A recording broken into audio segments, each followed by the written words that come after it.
Before I dive into exactly what those issues are and what those services are that we provide, Kevin Valdivinos, who I coached when he was 16, he's actually a coach at Columbia now, and I want to let him shed light on what it means from a socioeconomic standpoint when you're talking about college recruiting, what it means from a race standpoint when you talk about college recruiting, because no one has more insight on it than him because of his journey as an athlete and now being on the other side of that equation as a college coach who's in the recruiting world. So, Kev is the perfect person to really highlight this. So I want to give him an opportunity to speak. First time speaking about it and getting this chance, so I really appreciate this platform to talk about it.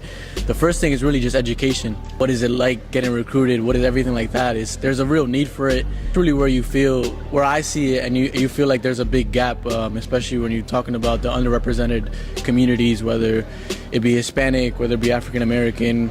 It seems like college scares them a little bit because of the process, but it's really a lack of them not knowing what the process is. You discussed that a lot of these underserved athletes, when they get to the collegiate level, a lot of times they don't end up finishing, or they don't have a good experience, or they're not set up properly for life after college.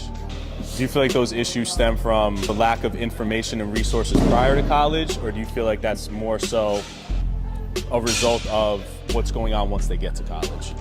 Yeah, I would say it's a mix of both. The high schools that a lot of these student athletes are going to, they have way more students than they do the teacher ratio, so it's really, really big in terms of that.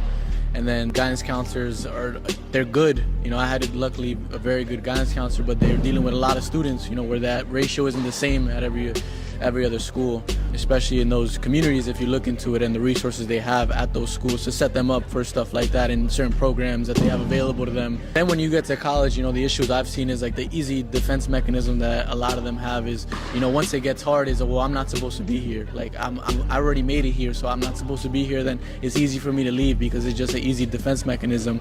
And everything they've been told is, oh, well, you weren't supposed to go to college, And apparently sometimes that turns into finances, and the struggles are real for finances. And sometimes semester to semester it is tough to put together a tuition check that they got to pay, and sometimes you got to scrape through with payment plans and stuff like that. And that's how I made my way through it, and then working in the summers and trying to scrape together exact amounts, penny to penny, how much you were going to pay and help my family pay. And loans are another thing that underrepresented communities and families, like, it scares them. These families, the only loan that they are going to take, or they're accepted to take, is a student loan.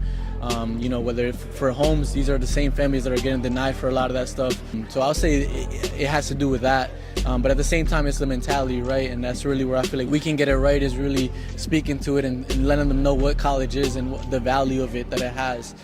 Because a lot of it, they feel like it's not for them, right? Like the college is only for higher affluent, middle class and up, and it's really not the case. It's, all it takes is one person to change the whole cycle in the chain. Which I really felt, even in my own family. Once I did it, my younger brother, I want him to do more and better than I did. So that's really where I feel like we can make the difference here.